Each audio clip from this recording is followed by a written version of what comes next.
Hello बच्चों, ठीक है। इलेक्ट्रोकेमिस्ट्री आज शुरू करते हैं।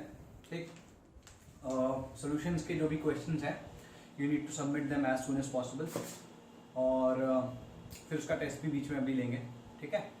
अच्छा, अब इलेक्ट्रोकेमिस्ट्री की बात करते हैं भाई। देखो, इलेक्ट्रोकेमिस्ट्री जो चैप्टर है तुम्हारा, मैं आसान नहीं कहूँगा ऐसे।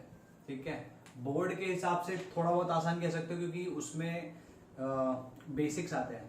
ठीक है, तुम्हारी डेफिनेशंस आ जाएंगी, या फैराडेज लॉ पे क्वेश्चन आ जाएगा, या फिर कोई नॉन्स इक्वेशन पे क्वेश्चन आ जाएगा। तो मतलब इसमें ऐसा है कि कुछ पर्टिकुलर चीजों के डेफिनेशन और कुछ पर्टिकुलर जगहों से जो न्यूमेरिकल है वो फिक्स है, मतलब बहुत ज्यादा वेरिएशन नहीं है। तो अगर तुम उतना भी करते हो अपने बोर्ड्स के लिए, ठीक है, वो मैं बताता रहूंगा कौन कौन सा बोर्ड के लिए ज्यादा इंपॉर्टेंट है। तो बोर्ड के लिए वो भी करते रहोगे तो भी काम चल जाएगा। ठीक, लेकिन अगर तुम इसमें let's say you talk about JEE Mains और एडवांस, तो वहां पे कोई ऐसे लल्लू पंजू क्वेश्चन नहीं आते। ठीक है, वहां पे थोड़ा अच्छा क्वेश्चन आएगा जहां पे तुम्हें सोचने का मौका मिलेगा। ठीक, और अगर ढंग से कॉन्सेप्ट क्लियर नहीं होगा तो यहाँ पे काम खराब हो सकता है। वैसे ये जो बात है तो पूरी की पूरी केमिस्ट्री, फिजिक्स और मैथ्स सब जगह एप्लीकेबल है, लेकिन क्योंकि इसमें seemingly easy but not that easy type के कॉन्सेप्ट्स होते हैं। ठीक है, वो ऊपरी ऊपरी समझ जो होगी, अगर वो आ गई तो भी काम चल जाता है, लेकिन अगर कोई अच्छा क्वेश्चन हो तो उसके लिए बहुत अच्छी डेप्थ में इसके कॉन्सेप्ट्स को की क्लैरिटी चाहिए होती है। ठीक है, कभी कभी कंफ्यूज हो जाता हूँ, इनफैक्ट कभी कभी मैं भी कंफ्यूज हो जाता हूँ। ठीक है, तो ये ऐसा चैप्टर है कि इसमें कॉन्फिडेंस आएगा फिर चला जाएगा, फिर आएगा फिर चला जाएगा। तो डोंट वरी, अगर तुमको ऐसा होता है तो ये नेचुरल है इस चैप्टर को लेकर एटलीस्ट। ठीक है, अभी इलेक्ट्रोकेमिस्ट्री की बात करते हैं। तो इलेक्ट्रो और केमिस्ट्री, इलेक्ट्रो जो आता है इलेक्ट्रॉन से, ठीक है, इलेक्ट्रो आता है इलेक्ट्रॉन से। इलेक्ट्रॉन मतलब बेसिकली इट रिप्रेजेंट्स चार्ज, ठीक है, या फिर करंट, है ना। चार्ज और करंट, अगर चार्ज स्टेशनरी है तो चार्ज कहलाएगा, अगर चार्ज स्टेशनरी नहीं है, मूव कर रहा है, तो करंट कहलाएगा। ठीक है, तो electrochemistry is basically a science, या it's that portion of physical chemistry which deals with the generation of, ये डेफिनेशन भी है, साथ साथ डेफिनेशन भी बोल रहा हूं, which deals with the generation of electricity when a spontaneous reaction takes place and और या फिर और का और the use of electricity to carry out a non-spontaneous reaction। तो दोबारा बोल रहा हूं, या तो कोई स्पॉन्टेनियस रिएक्शन हो रही हो और उससे हम इलेक्ट्रिसिटी प्रोड्यूस कर लें, या फिर कोई किसी नॉन स्पॉन्टेनियस रिएक्शन को हम करा दें बाय यूजिंग इलेक्ट्रिसिटी। ठीक है, इलेक्ट्रिसिटी का यूज करते हुए कोई नॉन स्पॉन्टेनियस रिएक्शन हम करा दें, तो ये दो चीजें इसमें आएंगी। It also involves conductance of solutions, it also involves conductance of solutions. ठीक है, तो ये दो चीजें हैं जो कि हमें याद रखनी है। ठीक है, ये बाय डेफिनेशन इलेक्ट्रोकेमिस्ट्री तुम्हारी ये होगी। अब इलेक्ट्रोकेमिस्ट्री में अगर हम देखें तो हम यहाँ पे दो चीजें पढ़ रहे हैं, इलेक्ट्रोकेमिकल सेल और कंडक्टेंस ऑफ अ सॉल्यूशन। तो कंडक्टेंस बेसिकली, ये इसको थोड़ा सा किनारे रखते हैं, पहले इसकी बात कर लेते हैं। इलेक्ट्रोकेमिकल सेल, इलेक्ट्रोकेमिकल सेल क्या हो गया? देखो, हमने क्या बताया कि फिजिकल केमिस्ट्री का, इलेक्ट्रोकेमिस्ट्री क्या हुई? फिजिकल केमिस्ट्री का वो पार्ट जो कि इन दो चीजों, सॉरी इन तीन चीजों से डील करता है, जिसमें स्पॉन्टेनियस रिएक्शन से इलेक्ट्रिसिटी प्रोड्यूस होती है, इलेक्ट्रिसिटी से नॉन स्पॉन्टेनियस रिएक्शन कराते हैं, या फिर कंडक्टेंस ऑफ सॉल्यूशंस की बात हो रही होती है ना। तो जिस डिवाइस में हम स्पॉन्टेनियस रिएक्शन से इलेक्ट्रिसिटी जनरेट कर रहे हो, या फिर इलेक्ट्रिसिटी से नॉन स्पॉन्टेनियस रिएक्शन करवा रहे हो, वो डिवाइस कहलाएगा, वो सेल कहलाएगा electrochemical cell. That device or cell in which electricity can be generated by carrying out a spontaneous reaction, or a non-spontaneous reaction can be carried out using electricity. That cell or device is called electrochemical cell. Now these are of two types. दो type के हो गए भाई, इसमें दो अलग अलग चीजें ना और करके, है ना। तो एक तो वो चीज होगी जहां पे हम स्पॉन्टेनियस रिएक्शंस को यूज करके इलेक्ट्रिसिटी प्रोड्यूस कर रहे हैं, उनको हम कहते हैं वोल्टाइक या गैल्वेनिक सेल। काफी सारे लोग ना क्या कहते हैं, इलेक्ट्रोकेमिकल सेल को इसको बता देते हैं और इलेक्ट्रोलाइटिक सेल अलग। तो they talk about electrochemical cell and electrolytic cell, जबकि इलेक्ट्रोलाइटिक सेल भी इलेक्ट्रोकेमिकल सेल ही होता है। ठीक है। अगर किसी को डाउट हो तो तुम अपनी एनसीईआरटी चेक करो, ठीक। बहुत सारे ऑनलाइन जो लेक्चर्स हैं, बहुत सारे टीचर्स हैं यही बताते हैं, ठीक। तो ये गलत है। इलेक्ट्रोकेमिकल सेल वोल्टाइक सेल और इलेक्ट्रोलाइटिक सेल दोनों को रिप्रेजेंट करता है, ठीक है। ये भी इलेक्ट्रोकेमिकल सेल है, ये भी इलेक्ट्रोकेमिकल सेल है, ठीक। तो जो जहां पे स्पॉन्टेनियस रिएक्शन होके जनरेट कर रहे हो हम इलेक्ट्रिसिटी, वो तो तुम्हारा वोल्टाइक सेल या फिर गैल्वेनिक सेल कहलाएगा। इसमें हम क्या क्या पढ़ते हैं, इसमें एक पर्टिकुलर टाइप का सेल होता है ना, जिसको हम डैनियल सेल कहते हैं, जो हम इनफैक्ट अभी हम पढ़ेंगे। उसके बाद उसमें क्या ईएमएफ क्या होता है, इलेक्ट्रोमोटिव फोर्स, या जो पोटेंशियल डिफरेंस होता है किसी भी सेल का, वो, ठीक है। देन नर्न्स इक्वेशन, इसके बारे में भी बताएंगे। टेम्परेचर का डिफर करता है, जो टेम्परेचर के साथ में या कॉन्सेंट्रेशन के साथ में ईएमएफ कैसे वेरी करता है। रेफरेंस इलेक्ट्रोड क्या होते हैं, टाइप्स ऑफ सेल्स कैसे होते हैं, ठीक है। टाइप्स ऑफ सेल्स में मतलब वो तुम्हारा जेई को पर्सपेक्टिव से ज्यादा इंपॉर्टेंट है, 12th या बोर्ड के पर्सपेक्टिव से बिल्कुल भी इंपॉर्टेंट नहीं है, ठीक है। अलग अलग टाइप के इलेक्ट्रोड्स होते हैं, अलग अलग टाइप के हाफ सेल्स होते हैं, in fact type of half cells लिखना है इसमें। इलेक्ट्रोकेमिकल सीरीज, ये इंपॉर्टेंट है, ये याद नहीं होगी तो बाकी आगे कोई काम कर नहीं पाओगे, ठीक है जी। ओके, नाउ इलेक्ट्रोलाइटिक सेल में इलेक्ट्रोलिसिस क्या होता है वो हम बात करेंगे और कुछ पर्टिकुलर एग्जांपल्स लेंगे। Then we will talk about Faraday's law, और फिर बैटरीज की बात करेंगे, हम करोजन की बात करेंगे और उससे रिलेटेड कुछ फिनोमेना की बात करेंगे। कंडक्टेंसेस में आपको कंडक्टिविटी देखने को मिलेगी, कंडक्टिविटी क्या होती है, फिर कंडक्टिविटी के दो टाइप होते हैं, मोलर कंडक्टिविटी, इक्विवेलेंट कंडक्टिविटी। फिर इनको इनको कैलकुलेट कैसे किया जाए, उसके लिए एक लॉ होता है कोलोरॉस लॉ, ठीक है, which is applicable for a particular type of electrolytes, ठीक है। तो ये सॉल्यूशन जो यहाँ पे लिखा है ना, इस सॉल्यूशन को लिखना है इलेक्ट्रोलाइट्स, क्योंकि यहाँ पे जो सॉल्यूशंस की हम बात कर रहे हैं इन पर्टिकुलर इलेक्ट्रोलाइट्स की बात कर रहे हैं, ठीक है। और तुम्हें आई एम अज्यूमिंग तुमने आयनिक इक्विलिब्रियम में पढ़ा होगा, there are strong electrolytes and there are weak electrolytes, ठीक है। तो we are talking about both those electrolytes, got it. Non electrolytes की बात यहाँ पे नहीं हो रही है। So this is the whole overview of your chapter. इसमें अब ऐसा करो, इलेक्ट्रोकेमिकल सेल की डेफिनेशन लिख ली, वोल्टाइक सेल की डेफिनेशन लिखो। That cell in which electricity is generated by the use of by carrying out a spontaneous reaction. For this cell, लिखना है इसमें, for this cell the Gibbs free energy decreases. For this cell Gibbs free energy decreases, मतलब delta G is less than 0. Electrolytic cell का क्या होगा, electrolytic cell के बारे में बोलोगे, in this cell electricity is used to carry out a non-spontaneous reaction. For a non-spontaneous reaction delta G is positive, so for this cell also delta G will be positive, ठीक है। Conductance की बात करूं तो conductance की बात इसमें लिखना, it deals with the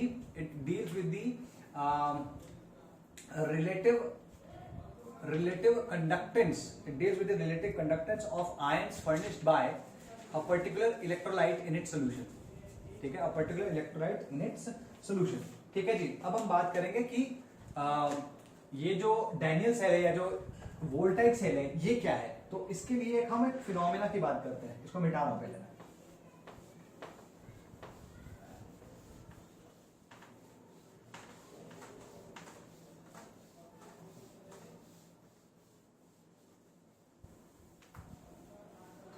एक मिटा दिया मैंने।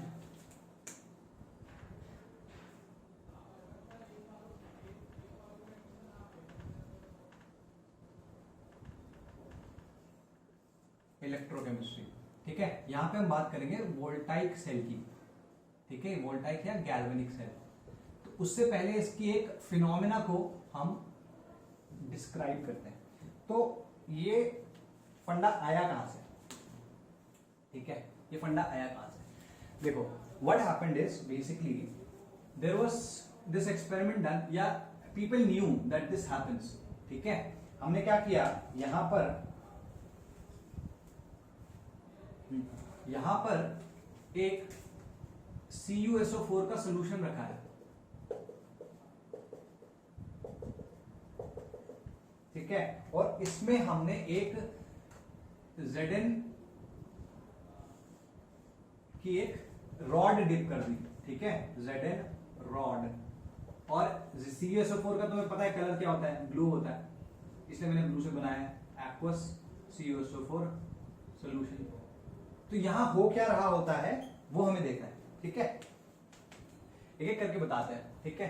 The first observation that is made is that this colour of this solution starts to fade, ठीक है, धीमे धीमे फेड होने लग जाता है। दैट्स द फर्स्ट ऑब्जर्वेशन, ठीक। सेकेंड, इसको शुरुआत से लिख लो, इसमें लिखो when a CuSO4 solution is taken in a container, ठीक है, when CuSO4 solution is taken in a container and a Zn rod is dipped into it, there the following observations are taken, the following observations are made, ठीक है जी। First is the blue color of the solution starts fading as soon as the Zn rod is dipped into it, ठीक है, जैसे हम डालते हैं वैसे वो फेड होने लग जाता है। Second is the mass of the Zn rod starts decreasing, the mass of the Zn rod starts decreasing, you can see, क्योंकि इसमें क्या होगा ना, थोड़े टाइम में यहाँ पे गड्ढे गड्ढे से पड़ने लग जाएंगे, यहाँ पे हल्के हल्के से गड्ढे गड्ढे से पड़ने लग जाएंगे, ठीक है, इस तरीके से, ठीक। Third observation, some reddish brown precipitate was observed, some reddish brown precipitate was observed at the bottom of the solution, ठीक है, धीमे धीमे वो भी पता चलने लगेगा, ठीक। और fourth one is the temperature of the solution increases, इस सोल्यूशन का जो टेम्परेचर है वो इंक्रीज कर जाता है, तो टेम्परेचर क्या कर रहा है, इंक्रीज कर रहा है, ठीक है। तो और इसका तो वेट डिक्रीजेस,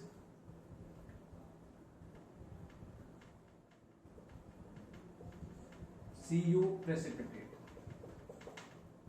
ठीक है, कलर स्टार्ट्स फेडिंग,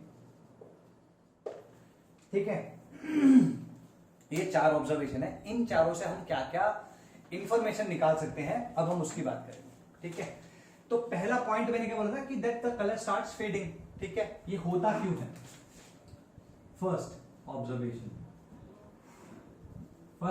है, ठीक है, कलर स्टार्ट्स फेडिंग, ठीक है। अगर कलर स्टार्ट कर रहा है फेड करना, therefore Cu2+ ions are being replaced by Zn2+ ions। मैं ऐसा क्यों कह रहा हूं, क्योंकि भैया देखो CuSO4 का फंडा ऐसा है कि उस CuSO4 को तुम पानी में डालो, in fact that is also one of the test for water vapours, कि तुमने कहीं पे CuSO4 का कुछ पाउडर रखा हुआ है और अगर वहां से कहीं से भी वाटर वेपर उससे लगेंगे तो वो ब्लूइश हो जाएगा, ठीक है। तो CuSO4 का अगर सोल्यूशन है तो it will always be blue. वो ब्लू कब नहीं होगा, जब CuSO4 नहीं होगा उसमें, इसका मतलब वहां से Cu2+ ions have started to move, उससे मूव करने शुरू कर दिए, ठीक है जी। तो Cu2+ आयंस मूव कर रहे हैं, तो कहां मूव कर रहे होंगे, ऐसे तो भाग नहीं जाएंगे, उसको रिप्लेस कर रहे होंगे Zn2+ आयंस, ठीक है। तो वी कैन से कि CuSO4 plus Zn2+ gives Cu2+ plus ZnSO4, ऐसा कुछ हो रहा होगा, ठीक है। मैं इसे दूसरे तरीके से भी लिख सकता था लेकिन इसका बहुत ज्यादा यूज नहीं होगा, ये चीज होगी, ठीक है। सेकंड ऑब्जर्वेशन क्या है, सेकंड ऑब्जर्वेशन थी कि Zn का मास कम हो रहा है। अगर Zn का मास कम हो रहा है और हमें दिख रहा है कि Zn2+ आयंस जो कि सोल्यूशन में पहले नहीं थे और अब आ रहे हैं, इसका मतलब क्या हुआ, वो जो Zn का मास घट रहा है वो Zn2+ में चेंज होके it is getting into the solution, ठीक है। Zn metal is getting oxidise, ये गेटिंग ऑक्सीडाइज समझ लेना, Zn मतलब Zn2+ में कन्वर्ट हो रहा है, 2 इलेक्ट्रॉन दे रहा है, ये ऑक्सीडेशन हुआ, तो Zn metal is getting oxidised and going as Zn2+ into the solution, ठीक है। सॉल्यूशन में Zn2+ के जैसे जा रहा है।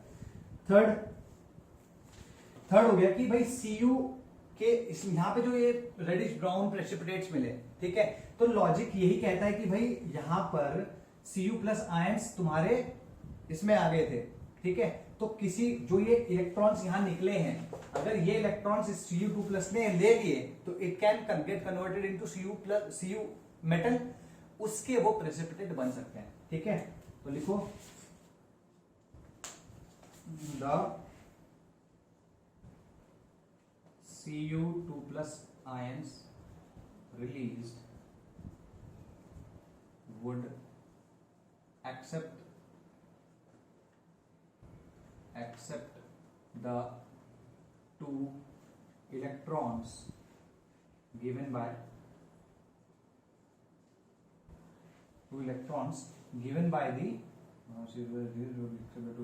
the Zn atom.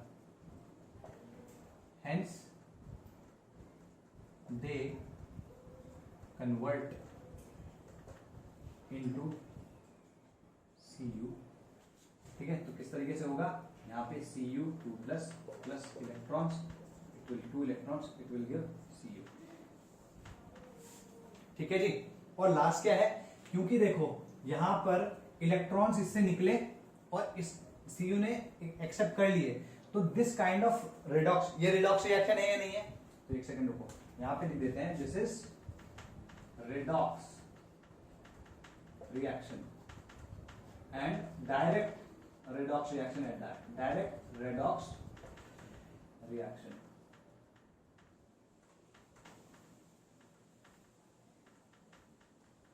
Direct redox reaction है ये डायरेक्ट रिडॉक्स रिएक्शन जो होती है, इसमें क्योंकि इलेक्ट्रॉन्स यहां से निकल के वहां जा रहे हैं और बेसिकली वर्क इज, जो ये वर्क हुआ है, it is getting converted into heat energy, ठीक है, it is getting converted into heat energy, इस वजह से हमें टेम्परेचर यहाँ पे दिख रहा है। यहां हम कह सकते हैं कि भाई इस पर्टिकुलर प्रोसेस जो कि स्पॉन्टेनियस है, अपने आप से हो गया ना, स्पॉन्टेनियस है, इसकी वजह से इसका डेल्टा जी जो है डिक्रीज कर गया होगा। डेल्टा जी डिक्रीज किया, इसका मतलब वो एनर्जी जो कि डेल्टा जी की गिफ्ट फ्री एनर्जी जो कि डिक्रीज करी है, that came out as heat energy, we can also say that, ठीक है जी। तो ये तुम कह सकते हो, तो इनको लिख लेना, ठीक है। यहां पर ये तुम्हारा ब्लू कलर का है और ये व्हाइट होता है, फेड होने का मतलब क्या हुआ, ट्रांसपेरेंट नहीं हुआ, वो जैसे ब्लू से स्काई ब्लू टाइप हो गया, ठीक है। तो ये क्यों होता है, क्योंकि ये तो ब्लू होता है और ये व्हाइट होता है, लिख लेना इसमें, ठीक है। बाकी ओके कूल है। तो this is a displacement reaction, these two are redox reactions, ठीक है। अब हम बात करते हैं आगे की, हीट क्यों हुई, हाँ, system finally look like this. तो हो सकता है आफ्टर सम टाइम या finally it might look like this, कि ये पूरा का पूरा ऐसे टूट के ये छोटा सा हो गया हो, ठीक है, और ये बेसिकली व्हाइट हो जाएगा, इसके यहां पे बहुत सारे पीसेस हो जाएंगे और ठीक है। तो final situation will look somewhat like that. Now अब इसका ये जो ऑब्जर्वेशन हुआ, इसमें हमें ये चीज समझ में आई कि that this is a spontaneous reaction, first thing. Second thing is that it is releasing energy, though in the form of heat energy, but it is releasing energy. और तीसरी चीज, it is releasing electrons which are getting consumed in the same reaction mixture only, या same solution only. इसी में electron निकले और इसी में इलेक्ट्रॉन कंज्यूम हो गए, तो वही खत्म हो गए, ठीक है। जैसे निकले वैसे Cu2 प्लस ने ले लिए, instantaneous, got it. Now if this can be done but in a slightly different manner, then what will happen, कैसे, इसको मिटा देते हैं।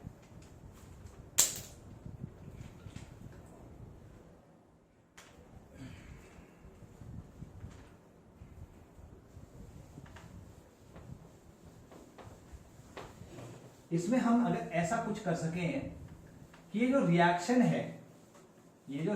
है, हम इसे दो अलग अलग कंटेनर में कर पाए, ठीक है, दो अलग अलग कंटेनर में कर पाए, और किसी तरीके से हम इन इलेक्ट्रॉन्स को किसी आउटर सर्किट के थ्रू पास कर पाए। मतलब Zn का एक इलेक्ट्रोड हो जहां पे ऑक्सीडेशन हो रहा हो, वहां से इलेक्ट्रॉन्स निकले, और Cu का एक दूसरा इलेक्ट्रोड हो जहां पे रिडक्शन हो रहा हो, वहां पे इलेक्ट्रॉन जाके रिड्यूस कर दे Cu2 प्लस आयंस को। तो ये जो इलेक्ट्रॉन्स बाहर मूव कर रहे हैं सर्किट में, they can be used to, या they can be used, yeah, their energy can be used as electrical energy. They can be used to light a bulb or run any electrical appliance. ठीक है, clear होगी बात? तो if that can be done, then we have something in our hands. Then we can say that we have something of a voltaic or galvanic cell on our hands. तो ये जो particular cell जो बनता है, that cell is called Daniell cell. That cell is called Daniell cell. तो लिखो construction of a voltaic cell. Construction of a voltaic cell.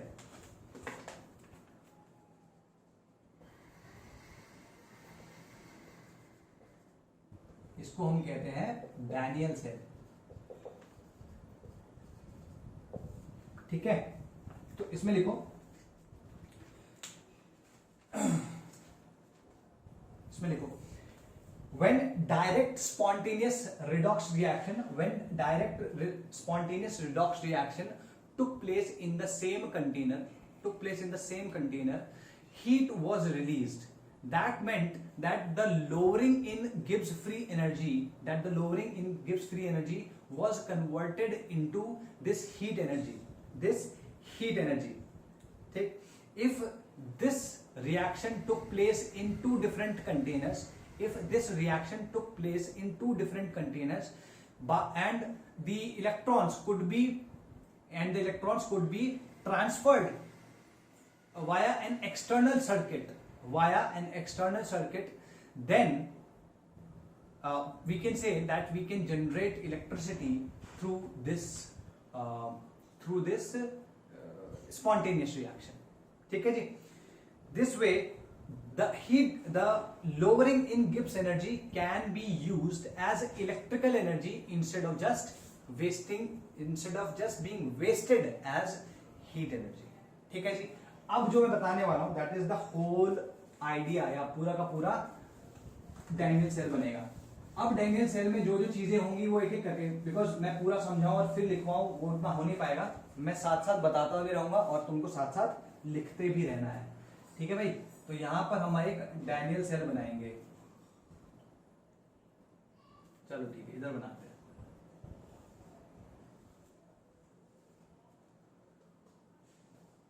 बहुत बड़ा हो जाएगा यार, बहुत बड़ा हो जाएगा, हम कुछ और लिख ही नहीं पाएंगे. हम चाहते हैं कि हम कुछ और भी लिखें. ठीक है, यहां बनाते हैं ना, क्या tension.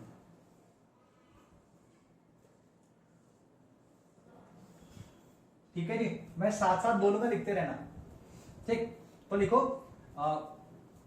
we take two containers and put them side by side, and then we put two solutions, one of ZnSO4 and another of CuSO4 into them separately.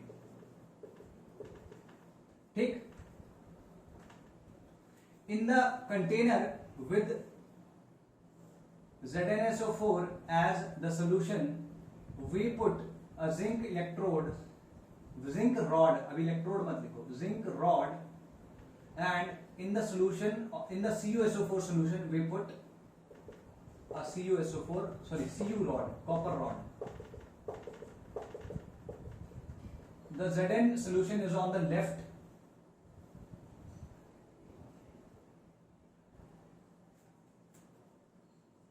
the Zn solution is on the left, and the Zn rod is on the left, and the Cu rod is on the right. ठीक है, इस तरीके का कुछ scene होगा. Now these two are connected via a bulb, via an external circuit containing a bulb. These two electrodes are connected via an external circuit containing a bulb, just like this. ठीक है जी? Okay. Now what will happen over here? सबसे important चीज है कि अब इस moment पे यहाँ पे क्या हो रहा होगा. इस मोमेंट पे क्या हो रहा होगा? इस मोमेंट पे क्या हमारा करंट बहेगा? ठीक है, क्या हमारा करंट बहेगा या ये बल्ब जलेगा? तो मेरा आंसर है ना. बहुत सारे लोग ये पढ़ाते हैं, तुम्हारे स्कूल में भी पढ़ा रहे होंगे या किसी और से तुमने सुना हो वो ये पढ़ा रहे होंगे कि that there will be some current that will flow in this, so that is completely untrue. क्यों ऐसा होगा? ठीक है, जब कभी भी कोई डाउट हो तुम्हें, ठीक है, always go to first principles. First principle क्या है? Do you see that this whole circuit is complete? Is it like उसका पूरा का पूरा सर्कुलर है सर्किट? नहीं। जब कभी भी सर्किट कंप्लीट नहीं होगा तब कभी भी वहां पे इलेक्ट्रॉन का फ्लो या करंट का फ्लो नहीं होगा। So there will be no current flow in this circuit because this circuit is not very complete. ठीक है, तो since it is not complete there will be no electron flow. तो कोई अगर ऐसा कहता है तो भैया उनको दोबारा पढ़ना चाहिए। इलेक्ट्रॉन्स फ्लो नहीं करेंगे, करंट फ्लो नहीं करेगा, this bulb will not glow. Clear होगी बात? तो सपोज अब होता क्या है एक्चुअली में, यहां पे हो क्या रहा होता है, तुम इसको इस तरीके से देखो। Zn है यहां पे, है ना?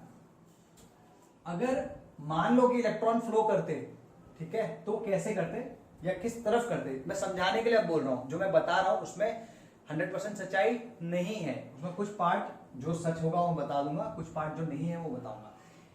ये जो मैं यहाँ पे फ्लो करने की बात कर रहा हूँ इलेक्ट्रॉन, दिस इज इनकरेक्ट, अभी मैंने खुद ही बोला, ठीक है, लेकिन मैं तुम्हें इसको इसे समझाने के लिए जरूर दिखाऊंगा। ठीक, होता क्या है इसकी मतलब हर एक एवरी लिखो, every electrode has a tendency to get oxidised.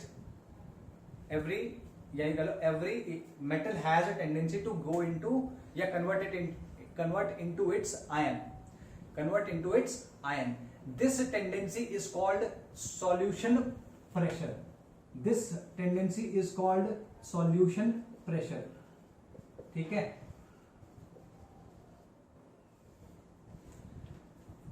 those metals for अच्छा ठीक है, and the tendency of the ions, ये चीज तो solution pressure समझ में आ गया, the tendency of the metal to get into its ion state and the tendency of the ions to get converted into its metal, corresponding metal is called osmotic pressure. तो इसे confuse मत करना, जो अभी अब osmotic pressure हमने पढ़ा है, ठीक है।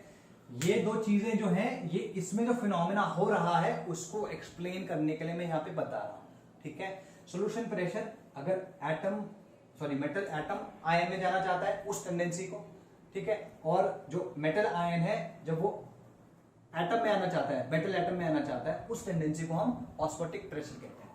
अगर मान लो Zn की सॉल्यूशन प्रेशर जो है वो उसके ऑस्मोटिक प्रेशर से ज्यादा है, मतलब उसकी tendency of going into the solution ज्यादा है एज कंपेयर टू उसके आयन को उसके एटम में आने की, तब इसके atoms will get converted into ions easily. So Zn will go into solution as Zn2+, ठीक है, और यहां क्या दे देगा, दो इलेक्ट्रॉन्स, ठीक है। ये जो सोल्यूशन है this is aqueous ZnSO4 solution and this is aqueous CuSO4 solution, ठीक है। तो कहां थे हम?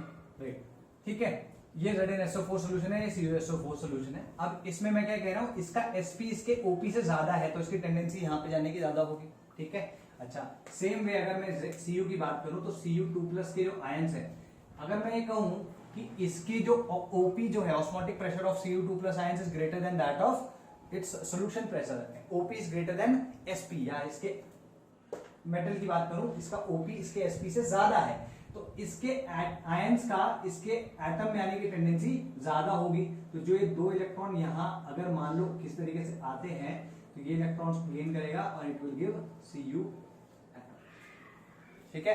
तो तुम देखोगे ये इलेक्ट्रॉन्स अभी आए नहीं है, ध्यान रखना, ये इलेक्ट्रॉन्स अभी आए नहीं है। ये जो दो इलेक्ट्रॉन्स हैं ये क्या कर रहे हैं कि दिस Zn2+ इलेक्ट्रॉन, ठीक है, Zn2+ ion is getting formed and these two electrons are getting accumulated on this electrode, ठीक है। सेम इसमें क्या हो रहा है कि Cu2+ ions जो है they are getting attached, ये चिपक रहे हैं इस इलेक्ट्रोड पे, क्योंकि ये दो इलेक्ट्रॉन जो है वो किसी Cu एटम से तो ले रहा होगा, तो atom is first getting converted into ion, मतलब ये समझ लो इफेक्टिवली ये Cu2+ आयंस जो है ना इस इलेक्ट्रोड के ऊपर चिपक रहे हैं, ठीक है, because of their tendency to get into atomic state, ठीक है, ये चिपक रहे हैं। क्योंकि इस पे इलेक्ट्रॉन्स की बहुतायत हो गई है, तो हम ये कह सकते हैं कि इसका जो चार्ज होगा वो होगा नेगेटिव चार्ज, है ना। अब अगर हम यहां पे देखें, यहां पे क्या हो रहा है कि Cu2 plus ions have stuck on the electrode, then we can say that this particular electrode will be positive, है ना। ये क्लियर हो गई बात, गुड है जी। अभी भी मैं कह रहा हूं electrons are not flowing in the external circuit. Now यहां पर अगर तुम ध्यान से देखो, देयर इज ये जो रिएक्शन है ये तुम्हारी ऑक्सीडेशन रिएक्शन है, which is this reaction Zn getting converted into Zn2 plus 2 electrons, ठीक है। ये इलेक्ट्रॉन कहां है, एक सेकंड, ठीक है, ये इलेक्ट्रॉन कहां जा रहे हैं, ये इलेक्ट्रॉन्स, एक सेकंड,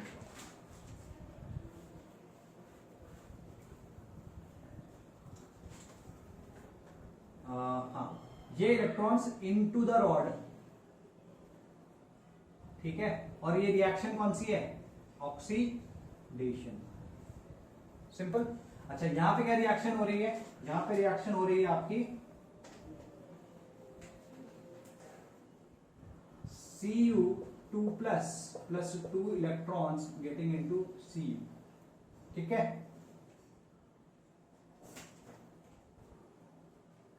तो यहां पर अगर तुम देखो तो यहां पर रिडक्शन हो रहा है, और ये जो 2 इलेक्ट्रॉन है ये फ्रॉम द रॉड है, ठीक है, ये इनटू द रॉड थे, ये फ्रॉम द रॉड है, तो इसके ऊपर पॉजिटिव चार्ज आ रहा है, इसके ऊपर नेगेटिव चार्ज आ रहा है, ठीक है जी। अब आगे की बात करते हैं, क्योंकि इसमें अगर तुम ध्यान से देखो, इसमें Zn+2+ सोल्यूशन में जा रहा है, तो इसका वेट जो होगा वो डिक्रीज कर रहा है, और इसमें Cu2+ आयंस आके चिपक रहे हैं, तो इसलिए इसका वेट जो होगा वो इंक्रीज करेगा, ठीक है। तो तुम देख रहे हो कि अभी हमने यहां पे एक इनडायरेक्ट रिडॉक्स रिएक्शन सेटअप कर दी है, ठीक है, इनडायरेक्ट रिडॉक्स रिएक्शन सेटअप कर दी है, ठीक है जी, ओके। नाउ तुम ध्यान से देखो, यहां पर ये पॉजिटिव, अच्छा ठीक है, अभी यहां पे इसको यहीं पे रोकते हैं। अब शुरुआत की बात करते हैं, बिल्कुल जब यहां पे Zn कुछ नहीं बना था, यहां पे ZnSO4 था, equal number of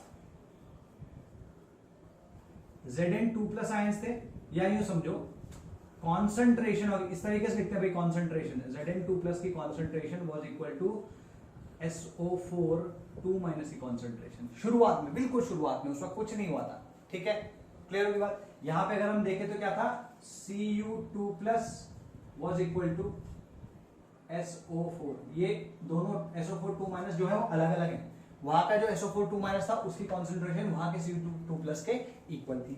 are we clear, इसको 1 और 2 कर लो, तुम कंफ्यूज ना हो जाना भाई, ठीक है जी। Are we clear about this. Now what is happening, यहां पर Zn जो है वो Zn2+ में कन्वर्ट हो रहा है। अगर वो Zn2+ में कन्वर्ट हो रहा है तो इसका मतलब क्या हुआ कि SO4 तो फिक्स है, Zn2+ के आयंस की बहुतायत इसमें होने लगी है, Zn2+ के आयंस की बहुतायत होने लगी है, तो विद टाइम Zn2+ के आयंस की concentration will be greater than that of SO4 2- ions, that means this solution, ठीक है, इस पे पॉजिटिव चार्ज आने लगा है ना, ये कह सकते हैं हम, गुड, ओके।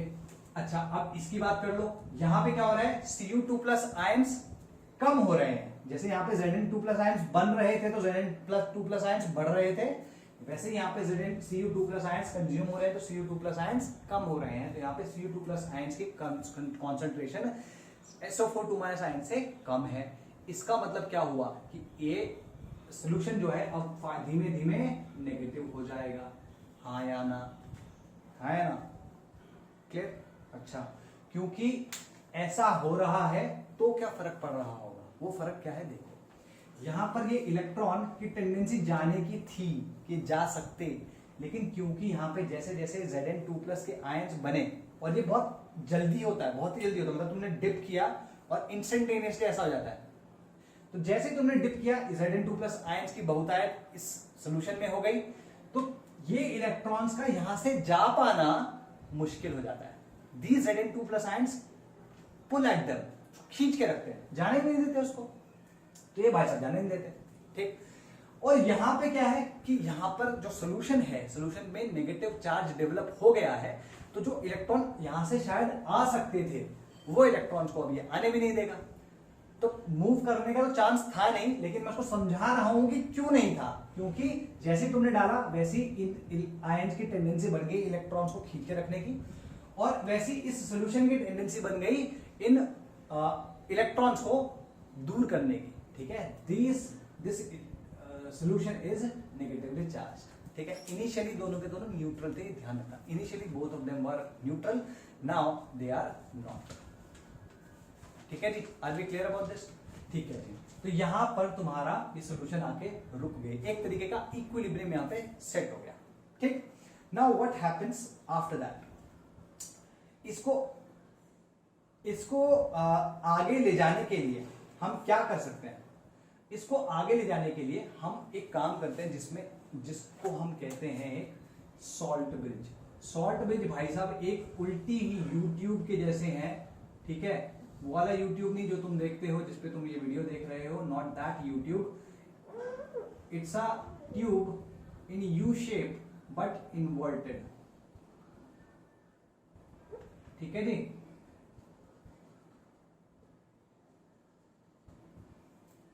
ठीक, अच्छा, अब ये YouTube यहां पे डाल दिया तो इससे क्या फर्क पड़ गया? ऐसा क्या कर दिया इसने भोकाल? तो जो काम ये कर रहा है वो उसकी जरूरत है, वो कैसे देखो, यहां पे Zn2+ की बहुतायत हो गई, ये जो सोल्यूशन है ये पॉजिटिव हो गया बहुत ज्यादा, इस वजह से इलेक्ट्रॉन का फ्लो होने नहीं दे रहा है। इसमें ये सोल्यूशन नेगेटिव हो गया तो इलेक्ट्रॉन्स को आने ही नहीं दे रहा है।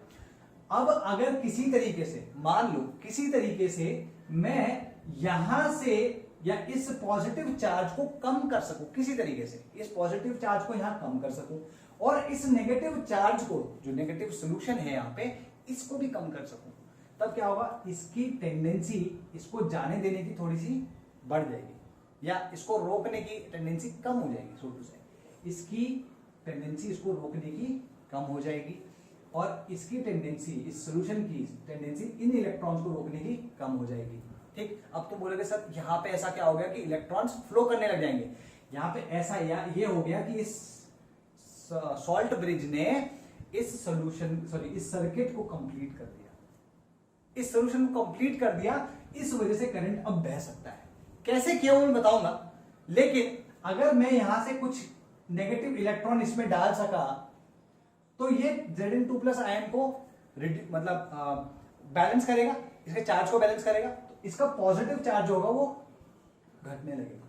यहां पर अगर ये कोई पॉजिटिव चार्ज डाल देता है यहाँ पे इस वाले सोल्यूशन में जो कि नेगेटिवली चार्ज है, तो इस सोल्यूशन के नेगेटिव चार्ज को ये कम करना शुरू कर देगा, तो इसकी टेंडेंसी जो इलेक्ट्रॉन्स को रोकने की है वो कम हो जाएगी।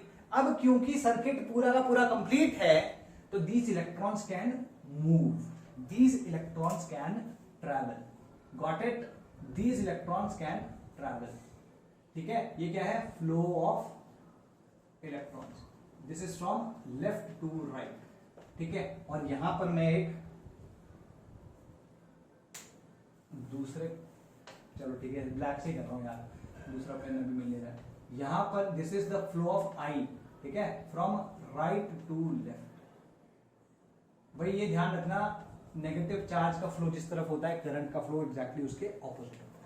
क्लियर होगी बात? Got this? Very good. तो ये समझ में आया कि हुआ क्या। शुरुआत में ये इस तरीके से S solution pressure, osmotic pressure की वजह से ये दोनों के दोनों अपने आयंस में टूट गए, या ये आयंस इसमें आ गए, उसकी वजह से सॉल्यूशंस के बीच में, सॉल्यूशन के अंदर चार्ज आ गया, चार्ज की वजह से ये इलेक्ट्रॉन्स का आना जाना जो है वो रुक गया। और वैसे भी सर्किट तो कंप्लीट था ही नहीं, लेकिन फिर भी जो अगर कोई टेंडेंसी होती वो भी इन्होंने रोक दी। लेकिन जैसे ही हमने सॉल्ट ब्रिज डाला वैसे ही ये सर्किट भी कंप्लीट हो गया, और यहाँ पे जो चार्ज था पॉजिटिव, यहाँ पे जो चार्ज था नेगेटिव, दोनों के दोनों रिड्यूस हो गए। अब सॉल्ट ब्रिज क्या करता है, ये कैसे करता है वो देखो। यहाँ पे इसके अंदर एक, जैसे एग्जाम्पल के तौर पे लिख रहा हूं, KCl का सोल्यूशन होगा, ठीक है, K प्लस आयंस होंगे, क्योंकि नेगेटिव चार्ज यहाँ है तो K प्लस आयंस यहाँ मूव करेंगे, तो तुम देखोगे कैटायंस कहाँ मूव कर रहे हैं, जिधर अच्छा इसके नाम तो अभी तक हमने दिया, चलो ठीक है, कैटायंस है।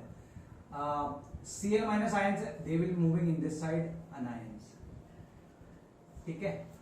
अच्छा, जहां पर ऑक्सीडेशन होता है उसको हम एनोड कहते हैं। जहां पर ऑक्सीडेशन, देखो ऑक्सीडेशन कहां हो रहा है, यहां पे ना, तो हम इसको एनोड कहेंगे, किसको, इसको। और जहां पर रिडक्शन हो रहा होता है वहां पर उसको हम कहते हैं कैथोड, ठीक है। ये जो मैंने अभी बताया ना CRAO, याद रखना, crow, CRAO crow, CRAO, C मतलब कैथोड, R मतलब रिडक्शन, A मतलब एनोड, O मतलब ऑक्सीडेशन, ठीक है। तो जहां ऑक्सीडेशन होगा उसको एनोड कहेंगे, जहां रिडक्शन होगा उसको कैथोड कहेंगे, या उल्टा, जहां पे कैथोड, जिसे कैथोड कह रहे हो वहां रिडक्शन होगा, जिसे एनोड कह रहे हो वहां पे ऑक्सीडेशन होगा। तो CRAO ये याद रखना, ठीक है। अच्छा, अब तुम ध्यान से देख सकते हो that cations are moving towards cathode and anions are moving towards anode, तो ये ध्यान रखने वाली चीज है, ठीक है। ये याद भी रह जाएगा इस तरीके से, cool. Okay, now this particular thing is called salt bridge, ठीक है। इसके बारे में थोड़ा सा और इलेबोरेट करूंगा, बस अभी के लिए समझ लो कि इसके अंदर सॉलिड, सॉरी, इसके अंदर अच्छे इलेक्ट्रोलाइट्स होते हैं, ठीक है। There are good electrolytes, strong electrolytes inside this in the form of a semi fluidic or gel like solution. क्योंकि अगर ये पानी होता तो फट से नीचे गिर जाता ना, तो यहाँ पे जेल टाइप का कुछ हम बना लेते हैं। तो जेल से क्या होता है कि वो आयंस का फ्लो भी नहीं ऑब्स्ट्रक्ट होता और ये उल्टा इसमें रह भी जाता है, ठीक है। तो हम यहाँ पे जेल लाइक या सेमी फ्लूइड लाइक सॉल्यूशन में इन आयंस को, स्ट्रॉन्ग इलेक्ट्रोलाइट्स को डाल देते हैं, जिसके बेसिस पे ये they are able to maintain the neutrality of these solutions. यहां पर कॉटन लगा होता है, ये कॉटन लगी होती है। कॉटन किसमें लगी होती है, ये कॉटन इसलिए लगी होती है कि ताकि इसके अंदर का जो भी मालताल है वो जल्दी से गिरे नहीं, ठीक है। और यहां से जब देखोगे तो यहाँ पे क्या निकलेगा, Cl माइनस आयन यहाँ निकलेगा, यहां से क्या निकलेगा, यहाँ पे K प्लस आयन आएगा। आर वी क्लियर, गुड, ठीक है जी। तो यहां पर हमारा ये सब चीजें आ चुकी है। अब जो मैंने बोला बेटा उसको लिखना पड़ेगा तुमको, ठीक है। You will have to write all that. Now अगर तुम देखो ये लेफ्ट हैंड साइड का है, लेफ्ट हैंड साइड पे इस देखो, this can be called as a half cell and that other one can also be called a half cell, ठीक है। ये हाफ सेल वो हाफ सेल है जहां पे ऑक्सीडेशन हो रहा है, तो हम इसको कह सकते हैं oxidation half cell. Half cell की डेफिनेशन वो सब मैं लिखवा दूंगा, डोंट वरी, ठीक है।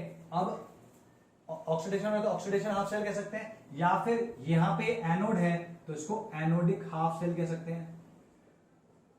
यहां पे नेगेटिव चार्ज है तो इसको नेगेटिव हाफ सेल कह सकते हैं। ये लेफ्ट में है तो इसको लेफ्ट हाफ सेल कह सकते हैं। ये जो दोनों है ये ज्यादा प्रेवलेंट है यूज में।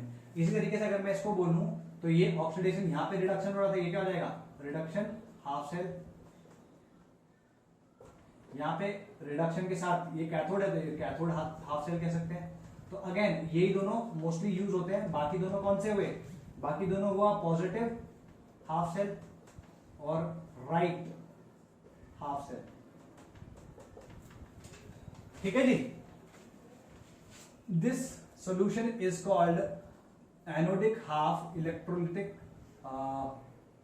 Anodic half cell electrolyte AHCE, और इसको कहते हैं CHCE, cathodic half cell electrolyte, ठीक है। तो इसके अलावा कुछ ऑक्सीडेशन, हाँ एक चीज है जो कि बतानी है, उसके अलावा देख लेते हैं, और तो कुछ नहीं है। ब्ला ब्ला ब्ला ब्ला ब्ली ब्ली ब्लू ब्लू ब्लू। ओके, लास्ट चीज है और ये हमेशा याद रखनी है, किसी भी वोल्टाइट सेल में जो जहां पे ऑक्सीडेशन हो रहा होगा, जहां पे ऑक्सीडेशन हो रहा होगा वहां पे जो रॉड होगी वो नेगेटिव होगी, और जो सोल्यूशन होगा वो पॉजिटिव होगा, ये ध्यान रखना है। और किसी भी ये भी इलेक्ट्रोलाइट सॉरी वोल्टाइक सेल है, तो वोल्टाइक सेल के रिडक्शन हाफ में जहां पे रिडक्शन हो रहा हो वहां पर जो रॉड है वो पॉजिटिव होगी और जो सोल्यूशन होगा वो नेगेटिव होगा। ये ध्यान रखना है, ये तो बिल्कुल ऐसे ऐसे मार्क कर लेना है इसको, ठीक है। तो क्या समझे तुम, that these two containers are put, उसमें Zn और ZnSO4 C और COSO4 डाल दिया।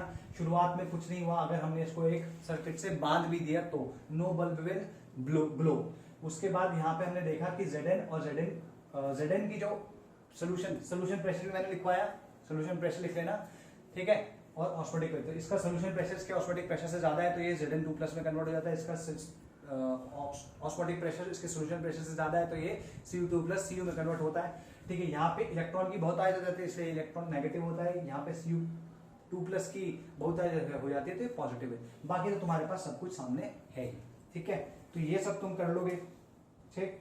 इसमें मेरे बताने लायक क्या है, और Zn, ठीक है, वेट हो गया, रॉड हो गई, ZnSO4 negatively charged requires to continue the current which needs to short bridge, ठीक है, गॉट इट, ठीक है।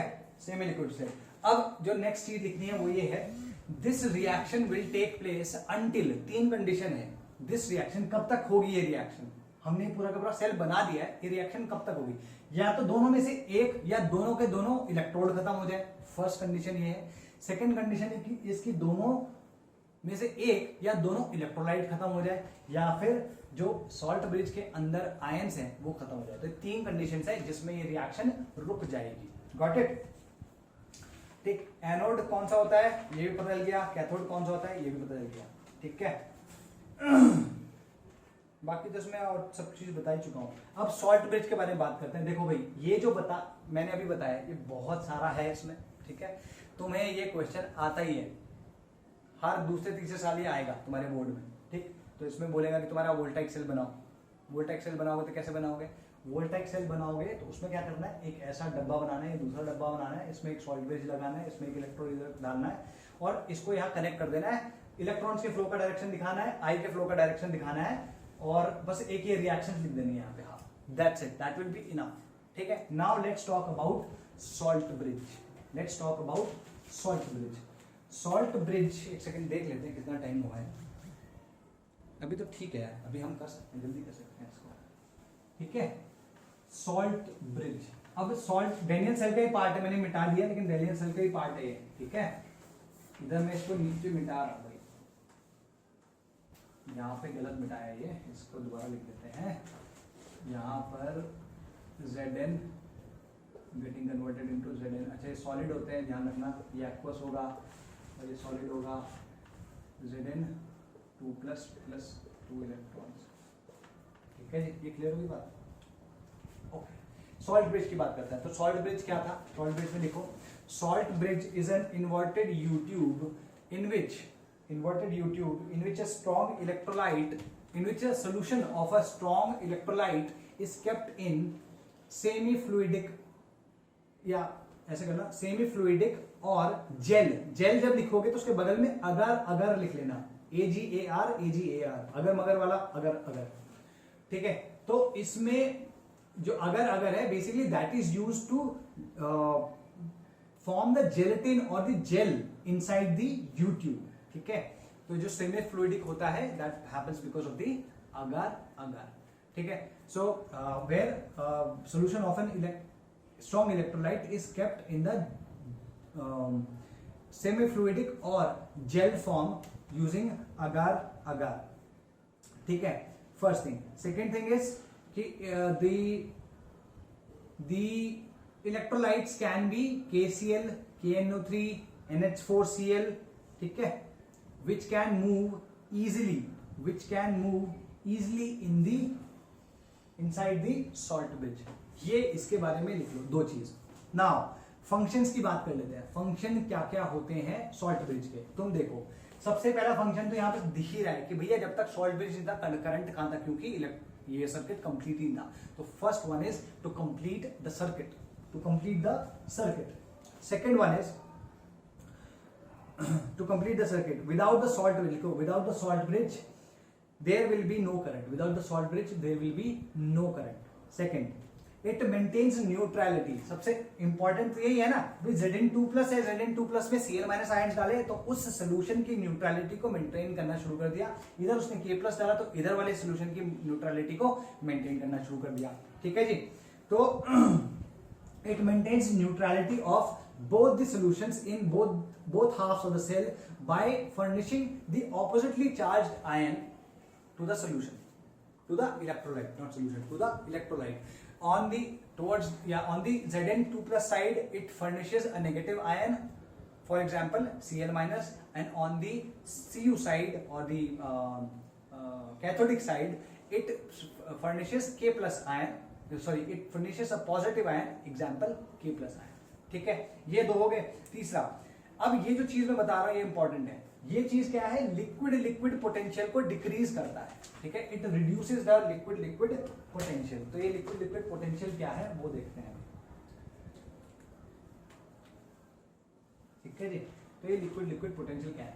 मान लो कि हमने ये सॉल्ट ब्रिज ना लगाया होता, हमने इस सोल्यूशन को कुछ इस तरीके से, अगर मान लो किस एक ऐसी वॉल लगाई है यहाँ पे जिसमें, या कोई ऐसी मेम्ब्रेन लगाई है जिसमें these two solutions are in contact, जैसे ये पूरा का पूरा सेल में, अब थोड़ा सा डिफरेंट वे में बना रहा हूं, जैसे यहाँ पे ये Zn है और ये क्या है,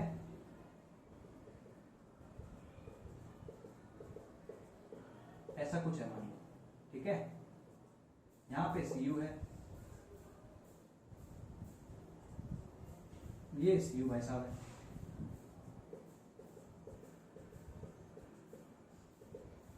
ठीक है, ये हमने यहाँ पे कनेक्ट किया हुआ है। अगर ध्यान से देखो ये दोनों के दोनों एक दूसरे से कनेक्टेड है, तो Zn जो है अपने इलेक्ट्रॉन्स इधर देखे 2 इलेक्ट्रॉन्स, यहाँ पे क्या फर्निश कर रहा है Zn2 प्लस, तो थोड़ी देर में यहाँ पे पॉजिटिव आयन की बहुतायत हो जाएगी, this solution will become positive. तो हम कह सकते हैं that this side of the solution will become positive.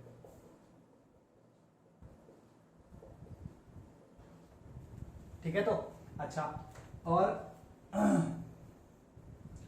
यहां पर अगर तुम देखो तो Cu2 प्लस आयंस कन्वर्ट हो रहे हैं इसमें इलेक्ट्रॉन्स एक्सेप्ट करके, तो यहाँ पे क्या होगा, नेगेटिव आयन आ जाएगा, मतलब this solution will become negative.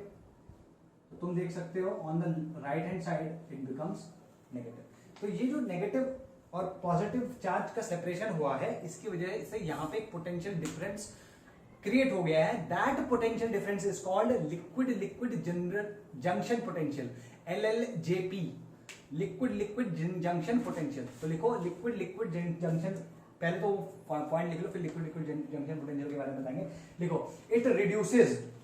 it reduces or minimizes the liquid liquid junction potential, it reduces or minimizes the liquid liquid junction potential. If liquid liquid junction potential is not minimized, then there will be an opposite potential difference created on the boundary of the two solutions, and it will not let the electrons flow and hence the current flow। ठीक है, इस LLJP की वजह से यहाँ पर ये जो इलेक्ट्रॉन का फ्लो या करंट का फ्लो रुक जाता है। ठीक है, सो टू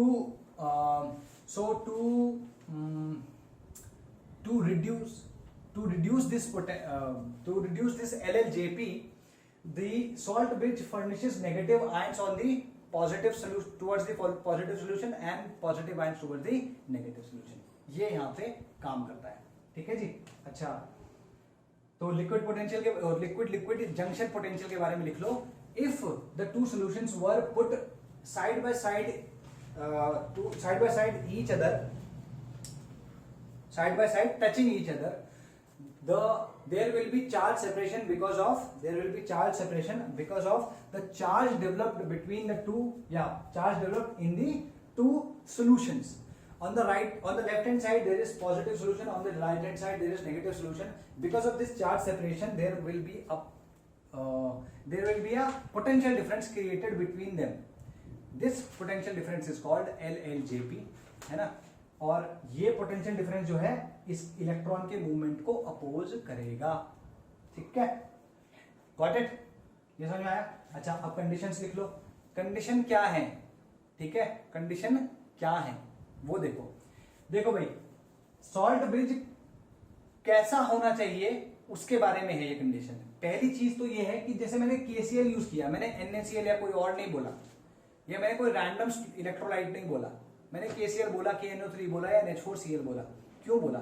क्योंकि इनकी आयनिक मोबिलिटी जो होती है, क्योंकि इनकी जो आयनिक मोबिलिटी होती है वो सिमिलर होती है। मतलब जैसे मान लो यहाँ पे है दोनों में, दोनों बिल्कुल मिडिल में K+ और Cl-, जैसे ही एक मतलब यहाँ पे एक Cl- की जरूरत हुई और जैसे यहाँ पे K+ आयन की जरूरत हुई, ये दोनों का दोनों सेम स्पीड से गए और दोनों ने एक ही मोमेंट पे या आसपास मोमेंट पे, अप्रोक्सीमेटली सेम मोमेंट पे दोनों के दोनों सॉल्यूशंस को न्यूट्रलाइज कर दिया। अगर ऐसा होता है तो पूरा का पूरा एफिशिएंसी स्मूथ रहेगी। मान लो कि इसमें K+ आयन जो है वो बहुत जल्दी भाग सकता है और Cl- आयन बहुत स्लो आराम से जाएगा, तो होगा क्या?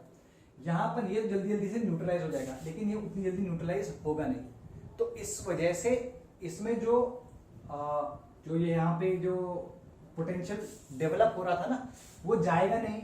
तो यहाँ पे से इलेक्ट्रॉन्स जल्दी रिलीज नहीं होंगे, और अगर जल्दी रिलीज नहीं होंगे तो जितना करंट यहाँ पे आ सकता है उतना करंट नहीं आएगा, मतलब सेल की एफिशिएंसी कम हो जाएगी। तो बिकॉज लिखो इसमें इफ देयर जो कंडीशंस फॉर सॉल्ट ब्रिज है ना, उसमें लिखो the ionic mobility of both the ions should be equal, because if it were not, then it might create problems in the flow of ions to the two solutions, and due to the delay in the neutralization of these solutions, the efficiency of the cell will decrease. Clear होगी बात? ठीक है, आयनिक mobility के बारे में लिख लो। आयनिक mobility होती क्या है, आगे के लिए भी काम आएगी। Ionic mobility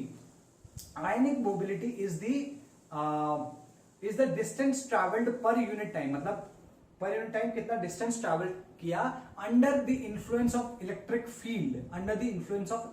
field having 1 volt potential difference. मतलब मैं अगर किसी सॉल्यूशन को 1 वोल्ट पोटेंशियल डिफरेंस में लगा दूं, ठीक है, तो उसमें जो आयंस, अब क्योंकि पोटेंशियल डिफरेंस आ चुका है तो वहां पर इलेक्ट्रिक फील्ड भी आएगा। अब उस इलेक्ट्रिक फील्ड के अंदर those ions will start moving.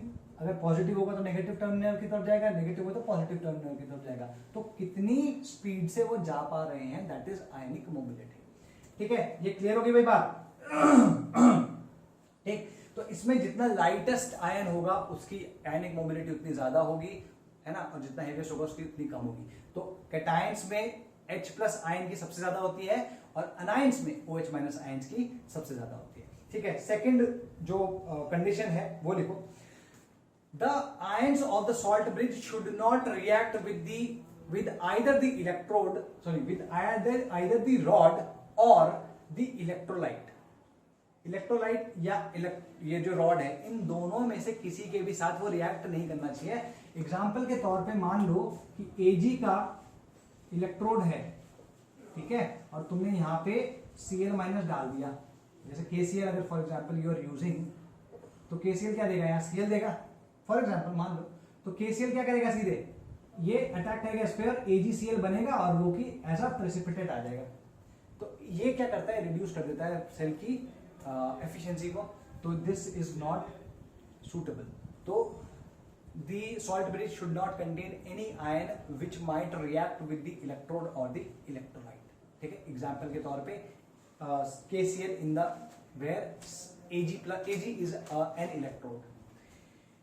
ठीक है जी, ओके। नाउ कुछ डेफिनेशंस लिख लेते जल्दी जल्दी से, ये काफी हद तक हो चुका है हमारा कंप्लीट। अब हाफ शेल की डेफिनेशन लिखो। This voltaic cell contains two halves in which the redox reactions takes place। ठीक है, these two cells